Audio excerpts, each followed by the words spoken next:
Bien, esta es la carta de capilla de mi abuelo, Francisco Javier Erola, de la Marena, dirigida a la señora doña Consuelo Fernández Erola e hijos. Queridísimos esposa e hijos, es la 1 de la madrugada de hoy, día definitivo en la historia de mi vida, porque señala su término. Os dedico las últimas horas, como los últimos amores y sentimientos, que son apacibles y generosos. Pasa constantemente mi corazón de Dios a vosotros y así conmigo que se llene, digno el que muere con la conciencia tranquila en la paz de los justos.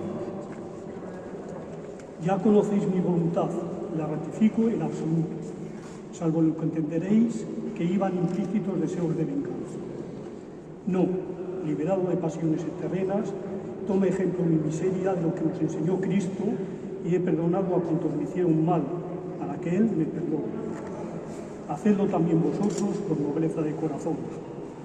Pero esto no ha de impedir el que proclaméis mi inocencia, no por ambición de sobrevivirme, sino por vuestra situación en el mundo. Arrastráis mi nombre, que es inmaculado. Os dejo la herencia de mi honor, que aún vale algo en el mundo para quienes cubran con su sombra, y es menester que en un proceso de revisión profunda y depurada quede acrisolado, a fin de que podáis lucirlo con orgullo sin soberbia. Habéis seguido el camino de mi existencia y a fe os digo que no desmerece de la que estiméis más ejemplar. Soy católico y así lo confieso para que vosotros viváis en esta santa comunión. Por eso he procurado ser recto y magnánimo. Mis ideales para con la patria se condensan en estos 3 predicados: libertad, verdad y justicia. Por ellos he luchado siempre y por ellos muero satisfecho del deber cumplido. Jamás he experimentado el vértigo de las ambiciones políticas, que he sabido menospreciar cuanto mayores eran sus tentaciones y avances.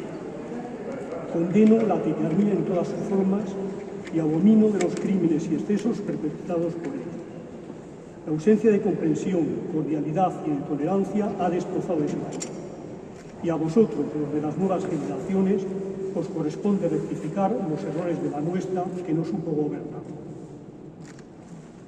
Va para 34 años que sirvo a la justicia. No sé si habré acertado con toda mi actuación, pero sí os aseguro que jamás prevariqué. He procurado que mi conciencia me deparase un sueño tranquilo y lo conseguí por completo. De mis errores, que los habré cometido por la falibilidad de nuestra humana naturaleza, solo me arrepentiré si Dios me acusara de ellos. Conscientemente no infringirá la ley. Respecto al caso concreto por el que fui tan despiadadamente juzgado, ya conocéis cómo obré. Por mandato de la Suprema Autoridad Judicial, hube de obedecer. Me sometí a derecho. Hice compatible la rectitud con la benignidad. Me aparté del proceso cuando se me exigía lo que a mi deber repugnaba y me negué a formar parte de tribunales apasionados y crueles.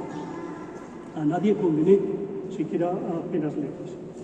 Contribuí a que fueran indultados muchos desdichados y provoqué yo mismo expedientes de liberación. Rechacé cargos pingües, honores y beneficios que no fueran debidos al derecho que me asistía y dados por manos limpias. Me entregué ingenuamente y con plenitud de confianza en las promesas divulgadas para los sanos de corazón y de conducta, a fin de salvaros contra toda represalia y para demostrar la pureza de mi honor, que es el vuestro. ¿Qué más se puede exigir de mí? Olvido las horribles torturas de 3 largos meses de cautiverio, cuya crueldad moral es parte.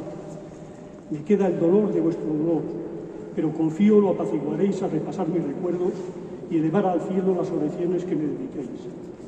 Tened la seguridad de que si merezco ser absuelto y admitido por Dios en su reino de beatitud, os acompañará mi espíritu liberado a todas horas del día y de la noche, hasta el instante en que volvamos a reunirnos por toda la eternidad. Y nada más, queridos míos. Ya veis que os escribo con pulso firme y clara inteligencia. Decid a los amigos que me voy con gratitud para sus afectos, y a los enemigos que los perdono de buen corazón. Os bendice con amor infinito y os besa y abraza, a ti Consuelo, santa y adorada esposa, a vosotros, hijiños entrañables, María Isabel, Javierito, Antonito, Manoliño, adiós todos, adiós, hasta el día de Dios. Vuestro esposo y padre, Javier Erola. Prisión Celular de Barcelona, 12 de mayo de 89.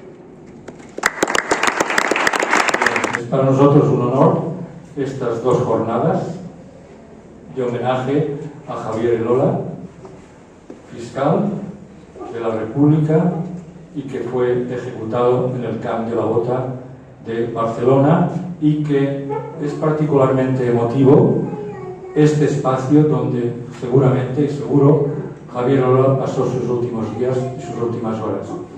Y hemos querido hacer este homenaje en el lugar más idóneo para la memoria democrática de Cataluña y de Barcelona. Este es un espacio, un centro de espacio de memoria del que más resonancia ha tenido en la sociedad catalana de la represión del franquismo a lo largo de los 40 años de la dictadura. Y algunos de nuestros socios y asociadas y personalmente hemos pasado por esta cárcel bajo la dictadura. Tengo también el honor de contar entre nosotros a la que fue mi abogada defensora en esta cárcel, y le agradezco porque nuestra generación de los 70 y 80, la que denominamos generación del top, fuimos de los que en los años 70 y 60 pasamos por esta cárcel, y fue un gran apoyo y solidaridad el papel de defensa de los abogados y las abogadas del Tribunal de Orden Público.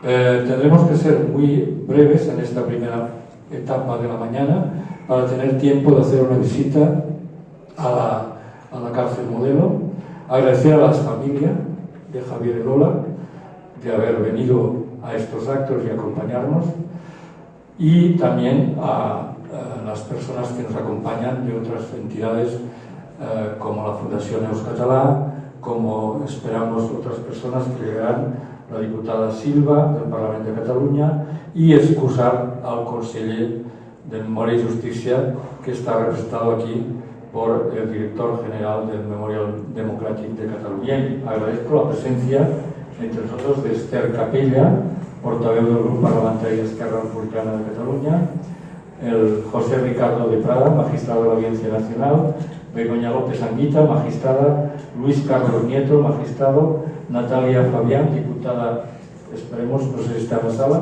pero no había dicho que vendría, diputada del Parlamento del Grup PSC Units, Jordi Agustí Julià, president de l'Associació Catalana de Juristes Demòcrates, Sònia Olidella, Saludes, advocada penalista de Lidia Centre de Defensa dels Drets Humans, y Manuel Elola Somoza, nieto de Francisco Javier Elola Díaz Varela.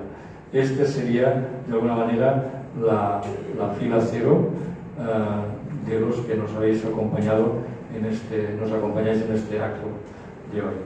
Entonces, el orden de las intervenciones pasaría a ser el siguiente. En primer lugar, entonces, Susana Lija, de la Facultad de Derecho de la Universidad de Barcelona, vicerrectora, ¿no? Vicedecana. Muchas gracias, Susana. La palabra para ti. No sé si es más o menos, pero no, me refiero si vicedecana o vicerrectora. En fin, gracias. Gracias, Susana. Muchas gracias, Carles. Sí, està obert, no? Sí. Bon dia a tothom. Continuaré en castellano. Y era una intervención muy rápida para agradecer en nombre de la Facultad de Derecho de la Universidad de Barcelona que se nos haya invitado a participar en estos actos de homenaje a Francisco Javier Elola. La historia de Francisco Javier Elola creo que muestra la intensidad con la cual el fascismo emprendió la purga de la democracia y de sus valores y principios. Es sabido, ¿no?, que toda dictadura utiliza las estructuras del Estado, las pone al servicio de la violencia y la arbitrariedad, y eso incluye también al derecho. Y ante la posibilidad de que hubiera personas que se pudieran resistir, de alguna manera, a aplicar un derecho que podríamos considerar pervertido y perverso a la vez, se optó por acabar con ellas, como fue el caso de Francisco Javier Elola. Y en la medida de lo posible se hizo algo más, que fue intentar borrarlas de la memoria colectiva. Los actos que empiezan hoy, aquí, que mañana seguirán en la Facultad de Derecho y en el Parlamento, creo que no solo son actos de reparación, sino que también son actos de clara resistencia contra el olvido. Como dice Isabel Alonso, si una persona con la trayectoria de Francisco Javier Elola ha quedado prácticamente, casi lo consiguen, borrada de la historia, ¿cuántas biografías no habrá, ¿no?, que están todavía pendientes de ser escritas en nombre de la justicia, la verdad y la... Así que aprovecho la cuña publicitaria e invitarlas a que mañana se sumen a los actos que continuarán en la Facultad de Derecho. Muchas gracias.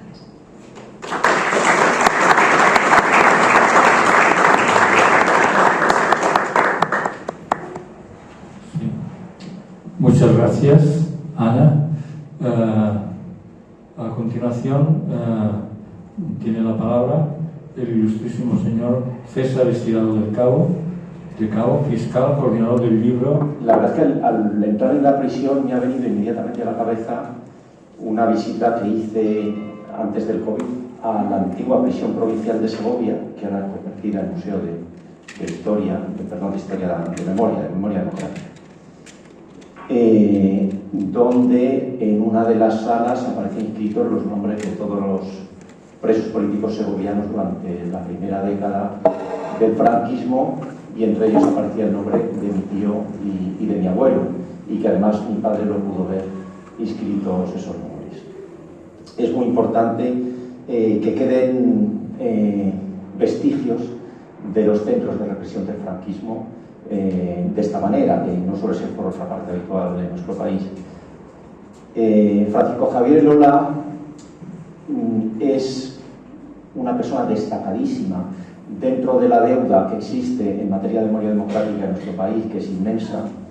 Desde luego tengo claro que es una de las personas que más destacadamente merecen el rescate de su figura, y específicamente en el ámbito jurídico, por varias razones. En primer lugar, porque fue un jurista extraordinario, de una talla enorme. Yo creo que era un superdotado, aplicado especialmente su inquietud al mundo jurídico, por muchas razones. Hizo aportaciones importantísimas a la teoría general del derecho, al derecho constitucional, que estaba naciente en toda Europa en ese momento, y a todas las jurisdicciones, porque ejerció por la jurisdicción civil, penal y de lo contencioso administrativo, y fue un gran defensor de la nueva jurisdicción social, con lo cual tuvo aportaciones en todas las ramas del derecho, no solo a nivel teórico y doctrinal, sino luego cuando, porque en ese momento era compatible, fue elegido diputado por las Cortes Constituyentes Republicanas, hizo aportaciones decisivas al proyecto constitucional, tanto que culminó con la aprobación de la Constitución de 1931 y a las leyes más importantes de desarrollo de esa Constitución, sobre todo en el ámbito de la justicia constitucional y de la organización y función jurisdiccional. En segundo lugar, porque siendo un extraordinario jurista, era un extraordinario humanista e intelectual. Todas sus reflexiones jurídicas estaban totalmente vinculadas a reflexiones sociales, reflexiones éticas, reflexiones filosóficas, reflexiones históricas, reflexiones políticas, con profundas preocupaciones por la idea de la democracia y del Estado de Derecho, en la vieja idea horteriana del intelectual, que debía estar abierto a las inquietudes generales y no encasillarse en su especialidad.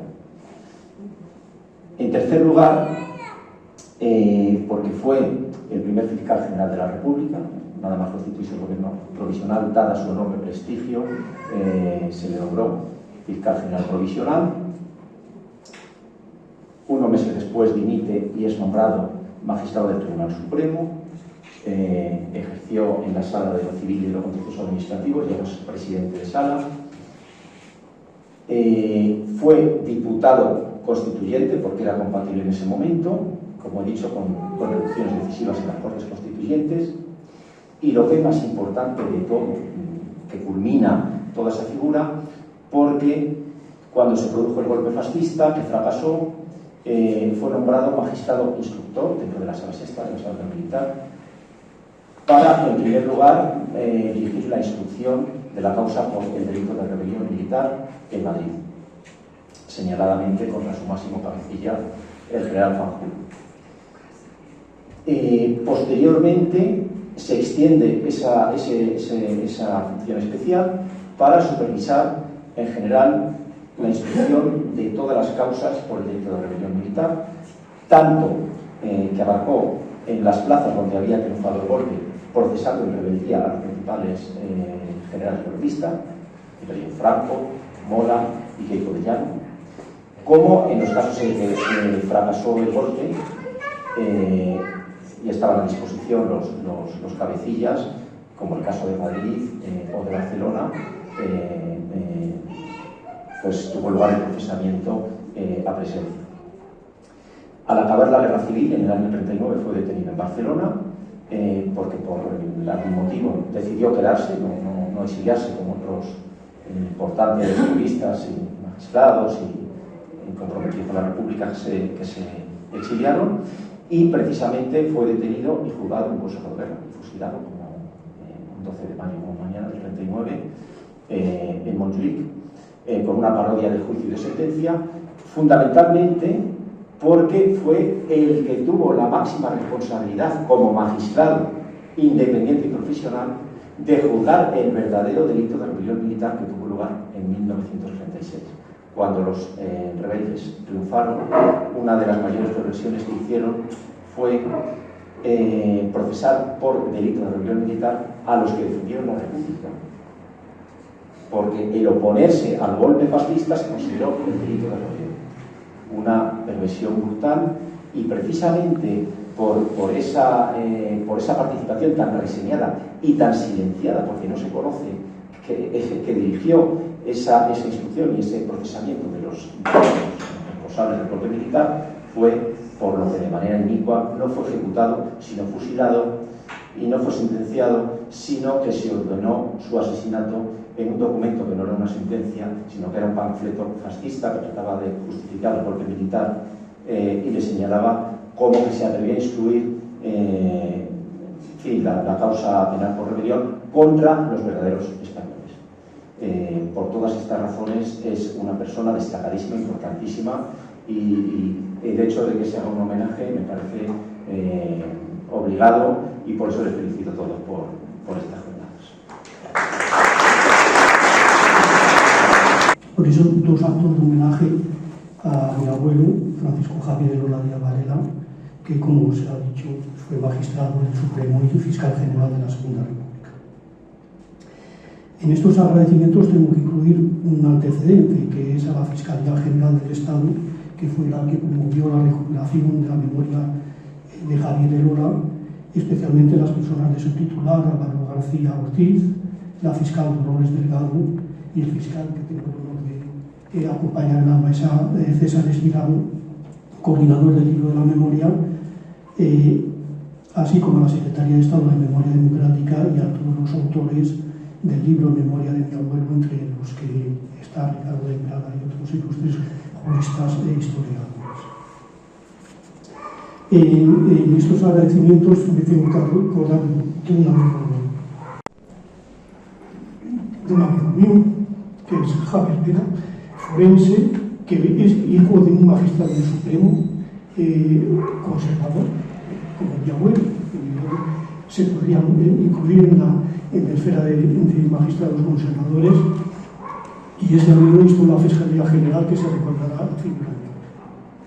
Y por último, agradecer a Isabel, que estará por ahí, que yo creo que es el alma mater de este homenaje, que buscó a través de internet el nombre de Javier Elola y topó conmigo en la web de la fundación que dirijo, que se llama Fundación Instituto para la Mejora Sanitaria, porque yo como nieto de Javier Elola ni seguí la carrera judicial, y solamente mi hermano ha seguido la carrera judicial. El resto de los nietos no hemos estado en derecho. Y Isabel nos invitó a este acto que nos pareció ineludable podría acudir. Isabel me ha advertido de que tengo 5 minutos y me parece que ha agotado la mitad, pero no quiero terminar esta intervención sin mencionar 2 aspectos que a mi juicio constituyen por una parte la voluntad y por otra el legado de Javier Erola. Su última voluntad se concentró en reclamar como jurista que era un juicio justo, así como el restablecimiento del buen nombre. El anhelo de un juicio justo nunca no fue posible.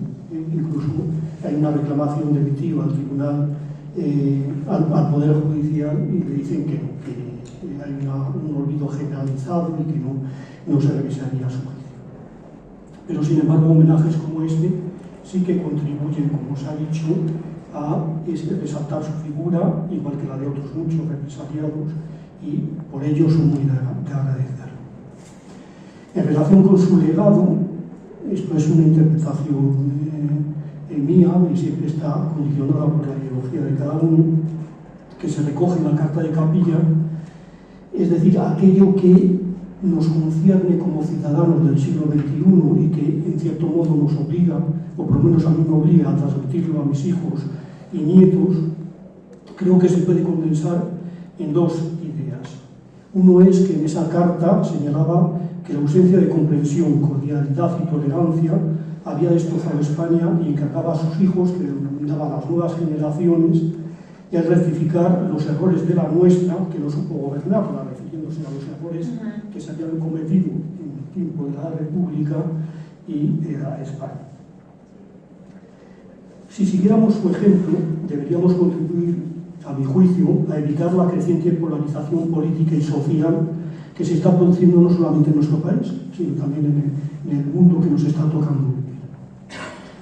El segundo aspecto es que la memoria de mi abuelo hace recordar, y lo ha dicho la vicedecana de Derecho, el motivo fundamental por el que se perpetró el crimen de Estado de su fusilamiento, con el que se pretendía asesinar sus ideales para con la patria, condensados, como él mencionaba en esta Carta de Capilla, en 3 predicados: libertad, verdad y justicia. Reivindicar su memoria es también hacer honor a estos ideales. Muchas gracias a las personas y entidades que han promovido y participan en este homenaje.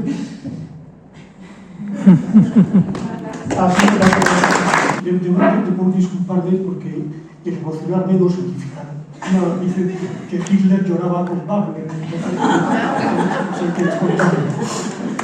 Muchas gracias. A continuación tiene la palabra Jordi Font, director del Memorial Democràtic de Cataluña, que es el ámbito de las memorias públicas que se aprobó por ley de la Generalitat de Cataluña a petición y a solicitud de las asociaciones memorialistas catalanas. Y estamos particularmente contentos de que haya sido una herramienta decisiva para la memoria democràtica antifascista. Muchas gracias, Jordi. Endavant. Se sent? Sí, bon dia, buenos días, diputades de Capella, fiscal, vicedegana de la Facultat de Dret, president de l'Associació de Persones Expreses del Franquisme, familiares de Francisco Javier Erola, magistrados, magistrada, president de l'Associació Catalana de Juristes Demòcrates, amigos, amigas. Em pasaré al castellà para que me entiendan, sobre todo las personas que han venido de fuera de hoy de Cataluña, y por lo tanto me voy a autotraducirme las notas que voy a leer.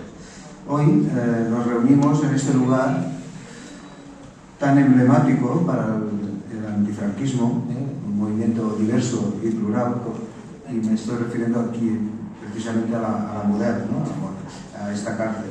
Y nos reunimos aquí para recordar y homenajear a Francisco Javier Erola, jurista destacado de la España del primer tercio del siglo XX y especialmente comprometido en durante la etapa republicana, 1931-1939. Creo que tenemos que remarcar también que durante la guerra civil, 1936-1939, aunque fue un periodo de guerra, también en la etapa republicana, y especialmente comprometido en la defensa de la legalidad constitucional y del Estado de Derecho.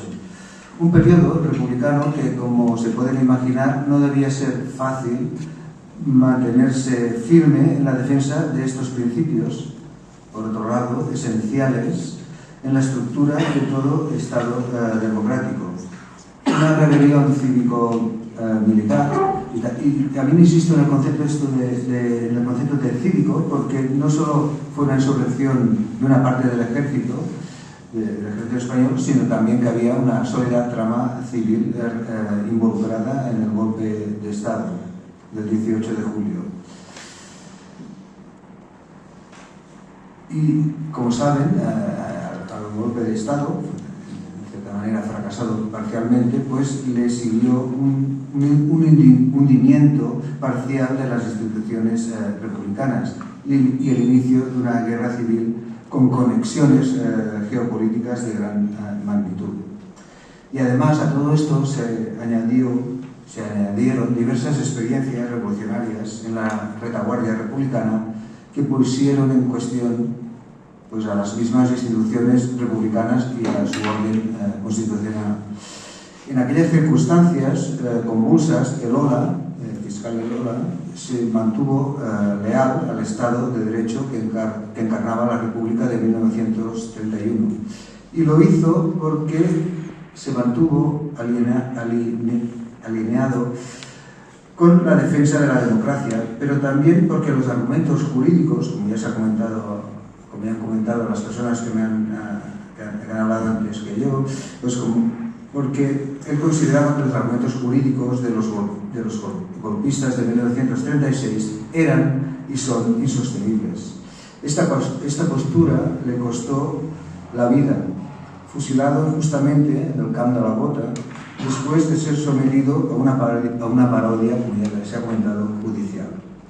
Hoy tenemos que recordarlo no solo como una víctima, sino también como un leal servidor del Estado de Derecho que había nacido el 14 de abril de 1931.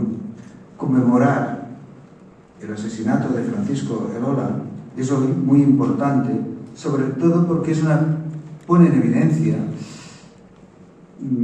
que el carácter violento y criminal del proyecto político de los verdaderos rebeldes de julio de 1936. El proyecto político de los rebeldes de 1936 era destruir la democracia liberal, combatir todas las izquierdas y también el carácter plurinacional del Estado.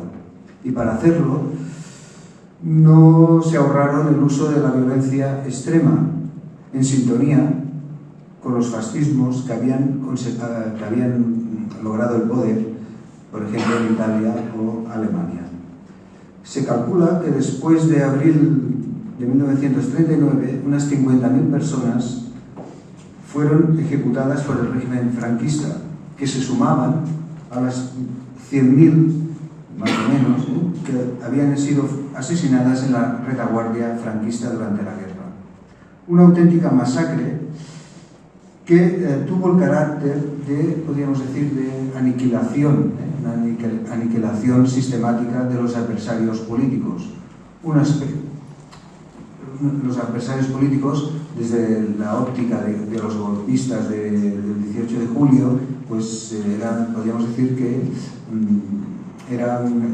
ocupaba un espectro muy amplio, como se puede imaginar, que incluía desde las derechas liberales democráticas a las de izquierdas que querían de alguna manera subvertir el sistema capitalista. Reivindicar la figura de Lola es un acto en los tiempos actuales, como también lo ha dicho antes su nieto, en los tiempos actuales reivindicar la figura de Lola es un acto de justicia hacia él y sus familiares, pero también es un ejercicio de memoria de carácter público, que va más allá del ámbito privado. El caso de Lola nos sitúa, o pone ante nuestros ojos, mejor dicho, los peligros de los fascismos históricos, pero sobre todo de las derechas extremas y la ultraderecha actuales, las cuales se sienten herederas de esos fascismos y por lo tanto banalizan y subestiman el carácter represor del régimen franquista. Lo que sucedió, lo que le pasó y lo que sufrió Francisco Elola, nos muestra que la democracia y los sistemas de derechos y libertades de los cuales disfrutamos hoy, es necesario pues defenderlos, tanto en los relatos, ¿no?, que se articulan en relación al pasado, que de alguna manera trascienden el pasado y nos llegan hasta el presente.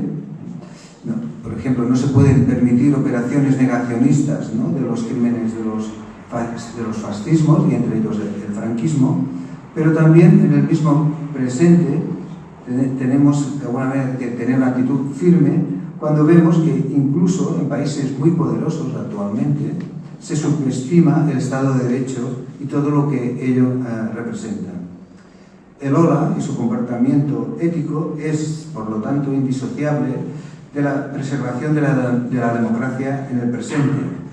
A veces se dice la democracia es frágil, es imperfecta, seguramente sí, lo es imperfecta, pero la democracia es también la garantía de la convivencia, de nuestra convivencia en el presente bajo los principios de libertad y igualdad. No es, por lo tanto, poca cosa, la libertad, las libertades y la igualdad. Y por consiguiente, un acto como el de hoy nos fortalece democráticamente.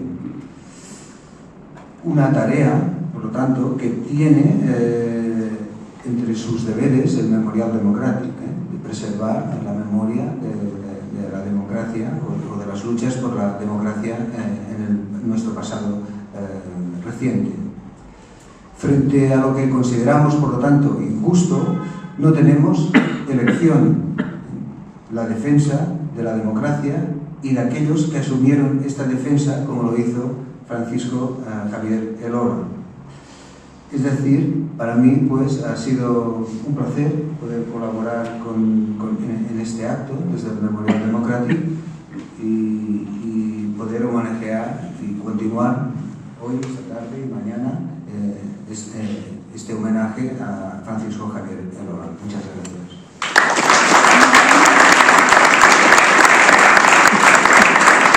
Aquí hay personas que seguramente saben mucho más de Francisco Javier Elola que yo, pero también hay personas que no saben mucho hasta ahora de Francisco Javier Elola. Así que yo, agradeciendo desde luego a mi propia asociación, a la Asociación Catalana de Personas Expresas Políticas del Franquisme, al Memorial Democràtic, a la Universitat de Barcelona, a la Facultad de Dret y a las dos instituciones que han colaborado, que es la Model Centre Cultural, aquí está Àngels, y la Asociación Catalana Pro Immolats por la Democracia, por la Libertad de Cataluña, que también se acompañan aquí. Pues voy a hacer un breve recorrido cronológico por la vida de Francisco Javier Elola, que lo primero que quiero confesar es la fuente de la que sale este recorrido, que es el libro En memoria de Francisco Javier Elola. En unas jornadas de memoria organizadas por Comisiones Obreras de Ávila, tenemos también aquí al secretario general de Comisiones Obreras de Ávila, y por el magistrado de Ávila, Luis Carlos Nieto, que fue la primera vez que yo allí, donde había muchísimos juristas de Jueces por la Democracia, que están hoy también en la fila cero, escuché este nombre de Francisco Javier Elola y escuché que había sido fusilado en el Camp de la Bota de Barcelona y que estaba en el cementerio de Montjuïc. Desde aquel día, como saben, desde mi asociación me propuse que Barcelona le tenía que hacer un homenaje, y en la asociación, nada más decirlo, todo el mundo estuvo absolutamente de acuerdo, como se ha demostrado también en las intervenciones que acabamos de escuchar, y la colaboración del Memorial Democràtic y de la Facultad de Derecho. Bueno, pues muy rápidamente, esto está un poco incómodo para pasar, espero no cargármelo. ¿Lo he cargado? Bueno, pues a ver, el técnico está por ahí. Perfecto, dale. Pues, bueno, simplemente vamos a ir súper rápido, porque es una intervención muy breve, pero el 27 de septiembre de 1877 nace en Monforte de Lemos, Lugo, Francisco Javier Elola Díaz Varela. Su padre era profesor de música, así que nos encontramos ante un gallego, ¿no?, que va a tener este recorrido. Bueno, es interesante, esto no aparece en el libro, pero en una búsqueda por internet me salió que en la página web de la Fundación Colegio Nuestra Señora de la Antigua tiene exalumnos ilustres y han tenido el buen gusto y la idea justa de colocar en esta página a Francisco Javier Elola. Como vemos, nos dice dónde nació, que ya lo acabamos de decir, pero dice muriendo en Barcelona el 12 de mayo de 1939, pero si se lee más adelante sí que pone que fue fusilado. O sea, que hay que agradecer a esta fundación, que aquí tenéis con el enlace. Aquí esto he encontrado dentro del libro, hay uno de los artículos escritos por una historiadora, ahora os diré el nombre, que lo que hace es un recorrido por las veces que el nombre de Francisco Javier Elola aparece mencionado en la prensa. Y como además está muy bien, digamos, anotado el libro en las notas a pie de página, y además las hemerotecas, la virtual de la Biblioteca Nacional, también la Biblioteca de Galicia, son fácilmente accesibles por internet, pues la verdad es que resulta muy fácil, porque fue una persona que dejó mucho rastro en la prensa. Mañana nos hablaréis además del rastro que dejó en sentencias policiales, en la justicia. Yo, por lo tanto, hoy no me meteré en estos temas en los que soy totalmente lega, pero sí en estos momentos de su aparición en la prensa, ¿no? Entonces aquí tenemos a un Elola de 18 años, de 1895, que ya firma, junto con otros alumnos de Derecho de Santiago de Compostela, un telegrama dirigido al presidente del Ateneo León XIII de Santiago. ¿Y por qué se hace esto? Yo ahora he sabido, también gracias a Internet, son cosas que luego se pueden entrar más, que hubo todo un movimiento estudiantil porque el cardenal Casañas de Barcelona, y resulta que vivo al lado de la calle Cardenal Casañas y nunca había sabido nada de este ilustre señor, pues allí para mí era la calle de la librería Documenta. Cardenal Casañas da las Ramblas, luego os las enseñaremos a los de fuera, pero debido a las presiones de este señor, expulsaron de la Universidad de Barcelona al catedrático de su cátedra de Historia Natural porque sus enseñanzas heréticas por divulgar la teoría de la evolución de Darwin. Leyendo esto ya tengo una siguiente idea. Hay que conseguir que en vez de Cardenal Casañas esa calle se llame Odontegüen, que fue un gran científico, así que me propongo esto, propósito para... Digo, ¿cómo puede tener una calle, un cardenal que consiguió expulsar, luego fue readmitido, de la Universidad de Barcelona a un catedrático por explicar las teorías de la evolución y no tener una calle ese catedrático de la Universidad de Barcelona? Luego, primero, cuando fue expulsado, fue a Mallorca, allí creó el Instituto de Oceanografía de Mallorca, luego volvió a su cátedra. Bueno, historias súper interesantes que a mí me llegan a través de esta firma de un Elola de 18 años que firma esta carta protestando y que me he dado cuenta de que fue todo un movimiento estudiantil a nivel de todo el Estado.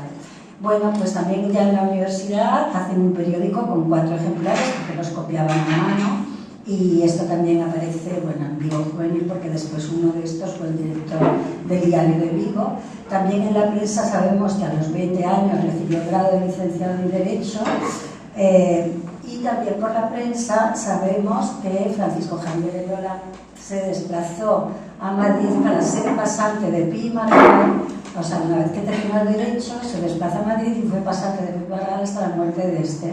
O sea, vemos a un Elola ya con 24 años, licenciado y de pasante de presidente de la República, federalista, etc. Esto aparece también en la prensa, como veis. A los 25 años le vemos como redactor del diario republicano El País y como apoderado de Salmerón y Octavo Picón del Partido Demócrata en las elecciones del 1902.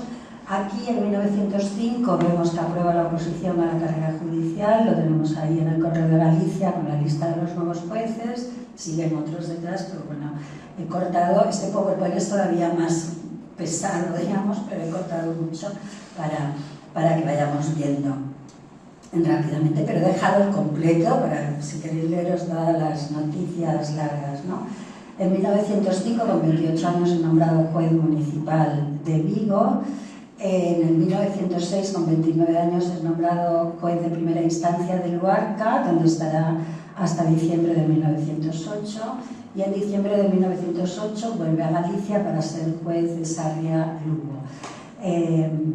Aquí aparece otra noticia de prensa desde Sarria, en el norte de Galicia, en que simplemente se cuenta que ha muerto muy joven el auxiliar de la Secretaría del Juzgado y se señala en el periódico que un joven juez que ha llegado allí, pues el señor juez de primera instancia, don Francisco Javier Elola, dando una prueba de sus buenos y ejemplares sentimientos, concurrió a la conducción del cadáver al cementerio. Es decir, nos están presentando estas pequeñas noticias, un juez cargado de humanidad y que sorprende a sus vecinos. Aquí también desde Sarriá se cuenta es una romería que todos los años había desastres, pues este año dicen esta tranquilidad de que hace tiempo venimos gozando, con gran contentamiento, es debido en grandísima parte a la rectitud y justicia con que obra el digno juez de la localidad del partido, don Francisco Javier Elola, que viene dando pruebas de ser un hombre íntegro, cual no se recuerda a otros entre los muchos que ocuparon antes que el dicho destino. Dos paisanos dicen que si en ellos pendiera, haría bien que fuese perpetuo, que se quedara como juez para siempre, ¿no? Seguimos con el asunto de Sarria, porque aquí aparece el primer problema, que es un juez tan estupendo y caciquismo en Galicia, pues aquí va a chocar, evidentemente, y empieza la guerra, ¿no? Y entonces dice, ha habido una denuncia criminal al escribano, entiendo notario, por actuaciones como pues un inductor y coactor del delito como motivo de un proceso de falsificación de documentos. Bueno, pues este juez tan recto pues acaba, ya lo veréis ahora en las próximas diapositivas, pero en principio intentan recusarle como juez para que no entienda y le vuelven a decir que Elola es un hombre de reconocidos méritos y reputación en la magistratura, a quien Sarriá debe mucha paz y justicia y en donde figurará su nombre entre las personas de buena voluntad. Bueno, pero esto termina que es conducido, bueno, es llamado a Madrid y además le escolta una pareja de la policía municipal por este caso, ¿no? Entonces dice que pese a todo él sigue y entonces se hayan suspendido varios funcionarios en el mismo, iniciándose estos días otros pendientes por desobediencia al juez ante la Guardia Civil. O sea que él lo intenta. Este asunto sigue, aquí vemos que ya no vuelve a Sarriá, sino que vacaciones de agosto en su pueblo, en Monforte, pero aquí ya se aparece esta palabra de que estamos en manos de los caciques que están haciendo movimientos y como vemos lo van a conseguir. Vale, entonces se le nombra inspector de registros de la propiedad del Ginzo de Limia y Berín, es decir, que no vuelve a su juzgado de Sarriá y después ya en 1912, a los 36 años, es nombrado juez de Ponte Candelas y en 1913 trasladado a la Bisbal, es decir, que uno de los hijos de Francisco Javier Elola, creo que el jurista que después se exilió a México, me dijo su nieto Francisco Javier, que hemos hablado varias veces por teléfono y ya nos emocionamos, con lo cual, hablando por teléfono ya nos emocionábamos, no me ha sorprendido nada la emoción. Pero este hijo Francisco Javier fue también un gran jurista que se exilió, o sea, hizo su vida en México. Y aquí tenemos una foto que publicó El País, que por la fecha debe estar tomada en la Bisbal. Después, a los 39 años, en 1916, nombrado teniente fiscal de la Audiencia de Girona y en diciembre de la de León. Ya tiene, en 1917 ya tiene 40 años de la de Valladolid y en 1920 con 43 es magistrado en León. Aquí le vemos aparecer como relación de las personas que pueden ser habilitadas para ejercer la fe pública en la próxima elección de diputados a Cortes y dictadura de Primo de Rivera. Vale, entonces el directorio militar crea la Junta Organizadora del Poder Judicial. Elola tiene 46 años y era presidente de la Unión Judicial, entonces será vocal durante poco tiempo, pero a su vez esto hará que después le acusen de connivencia con la dictadura de Primo de Rivera. Aquí tenemos noticias de cuando él ya es fiscal general que salen en La Voz, que él mismo, el mismo Elola, dice que varias veces le indicaron para ser gobernador civil o para la Dirección General de los Registros y del Notariado, pero que siempre lo encontraron inabordable. O sea que él mismo dice que no colaboró con la dictadura de Primo de Rivera. En todo caso, por ser nombrado vocal de ese consejo, le hacen homenajes que aparecen, como veis, en la prensa, los ilustres presidente y secretario de la Unión Judicial, de esta asociación de jueces, por sus triunfos con motivo de haber sido designados por la Junta Organizadora del Poder Judicial. Bueno, lo mismo también sale del Aeropuerto de Madrid. Y en el año 23, 46 años, juez de primera instancia de Chamberí, el distrito de Madrid, hasta mayo de 1931, que será cuando sea nombrado fiscal general de la República. Aquí es curioso porque se publican diversas sentencias, incluso están publicadas mucho más largas. Los médicos de los registros civiles que ni siquiera examinaban el cadáver y firmaban el certificado de defunción. Esto creo que va de lo mismo, voy pasando. Bueno, esto va de otro tema muy curioso, que es un robo de una niña, pactado incluso con la madre. Entonces, como el juez persigue este robo y todos son enviados a la cárcel, menos la madre, que había pactado también esta venta de la niña, que se queda en su casa, cuidando, o sea que vemos que varias sentencias. Y aquí tenemos una proyección internacional. En julio de 1926, con 49 años, es elegido por el gobierno junto a Quintiliano Saldaña para asistir al primer Congreso Internacional de Derecho Penal en Bruselas. El Lola pertenecía a la Asociación Internacional de Derecho Penal. Y aquí tenemos otro caso curiosísimo, que pasó por su juzgado la petición de José Millán y Terreros de poder utilizar como apellidos los apellidos de su padre, Millán Astray. Entonces el juez de primera instancia que vio este caso, que le autorizó a ser Millán Astray con guión, fue Francisco Javier Elola como juez de Chamberí. Otra sentencia que es muy comentada en la prensa fue sobre la Fundación Aguirre, un gran pedagogo de Cuenca que había dejado su herencia para una fundación para educación y aquí vemos sobre el tema de la letra de cambio de préstamo usuario. Continuamos, son sentencias. Todo esto para recordar lo que nos han dicho aquí antes, es decir, que cuando es nombrado fiscal de la República es un juez ya de reconocido prestigio, con una serie de sentencias que han llegado a la prensa. Por esta sentencia de la letra de cambio, los obreros y empleados del ferrocarril le hacen un homenaje a él y al abogado que llevó este caso, y dice, por la sentencia que dictó el primero en un pleito de nulidad de contrato por préstamo usuario. Bueno, también aquí se hace referencia al mismo homenaje que se hizo en el Colegio de Abogados. Estamos en el año 28 por una sabia sentencia contra la usura, que es esa misma que hemos hecho referencia. Todo esto aparece reseñado y en el 29, con 53 años, le vemos asistiendo al segundo Congreso Internacional de Derecho Penal en Bucarest junto a Eugenio Cuello Calón. Bueno, los relatos periodísticos de este congreso, hechos por el periodista Luis Barrena, son una maravilla. Yo me lo he pasado la Semana Santa en Ávila, haciendo tornaditos.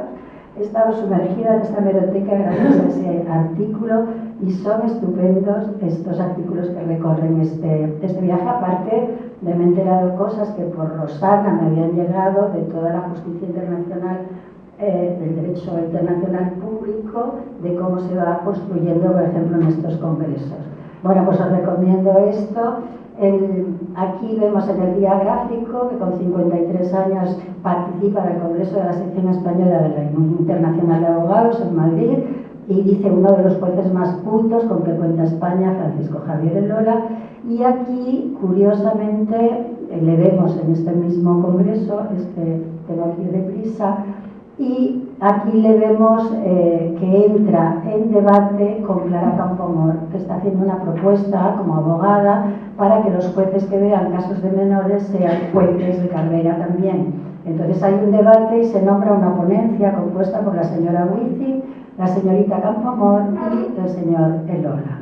O sea que también interesante toda esta serie de hilos para seguir todavía más. Bueno, el 14 de abril se proclama la República, estamos todo el mundo muy contentos, y el 12 de mayo del 31, estamos casi un mes después, pues empiezan los alborotos promovidos por los monárquicos, que también acabarán en la quema de conventos de Madrid de estos días, y Elola casualmente saliendo se encuentra, y hace unas declaraciones a la prensa, pero fijaros que eso es el 12 de mayo y el 13 de mayo el Gobierno provisional lo nombra Fiscal General de la República. La prensa se hace eco de este nombramiento, como estáis viendo aquí. Se puede seguir lo que dice La Libertad: brillante historia profesional y política, hombres como Lola son los que necesita la República Española.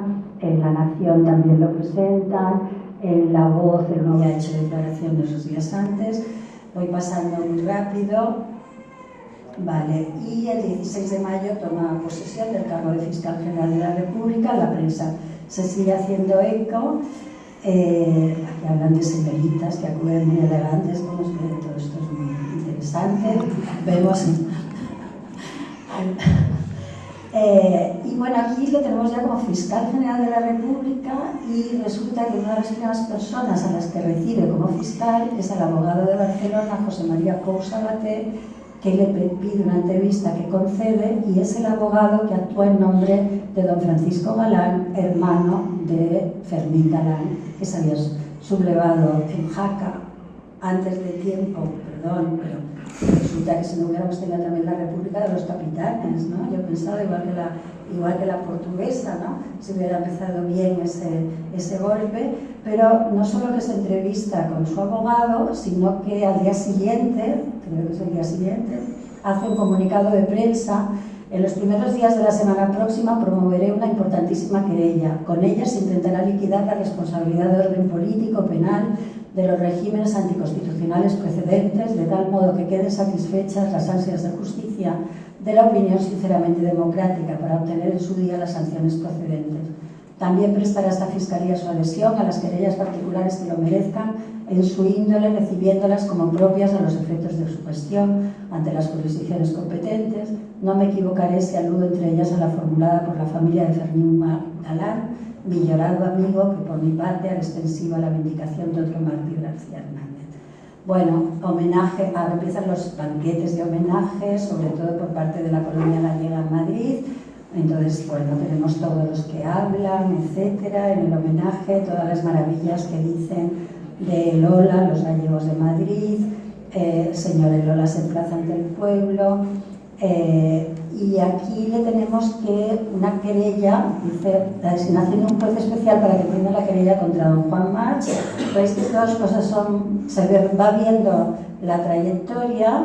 Aquí las Cortes enjuiciarán a los gobiernos dictatoriales, y aquí le vemos ya participando en las comisiones de Código Penal, que yo en esto no entro porque se hablará mucho mejor mañana.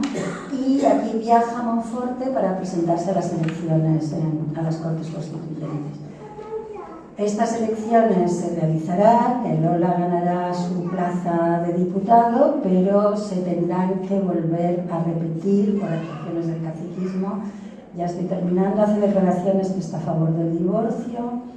Vamos a seguir pasando con las querellas. Es muy curioso este homenaje al glorioso aviador Ramón Franco, porque Ramón Franco se presentó a las elecciones por el partido de Maciá, ¿de acuerdo? Y fue diputado en las elecciones, en las Cortes Constituyentes por el partido de Maciá.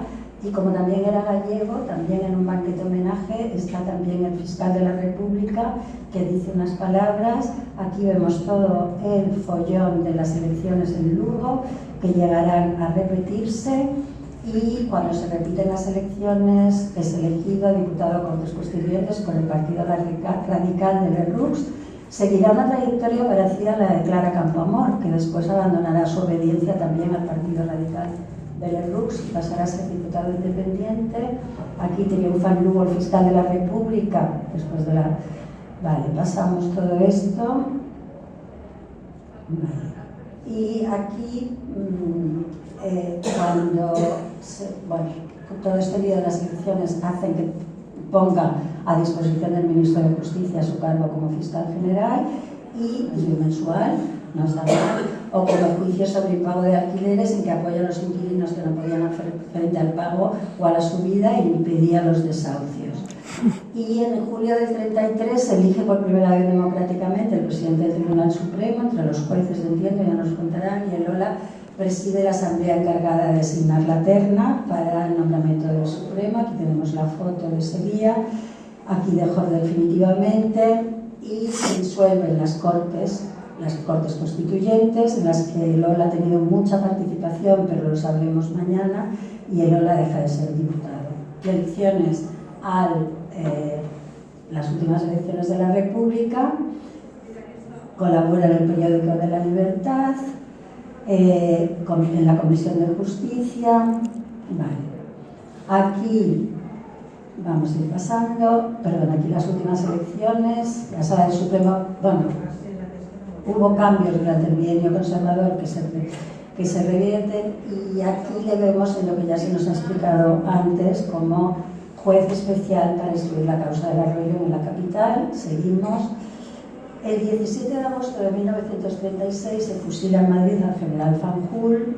En el 36 nos lo han contado ya, y se traslada con el Gobierno de la República a Valencia, se traslada con el Gobierno de la República a Barcelona, es nombrado presidente de la Junta de Inspección de Tribunales de Madrid para investigar la existencia de quinta columna entre los jueces.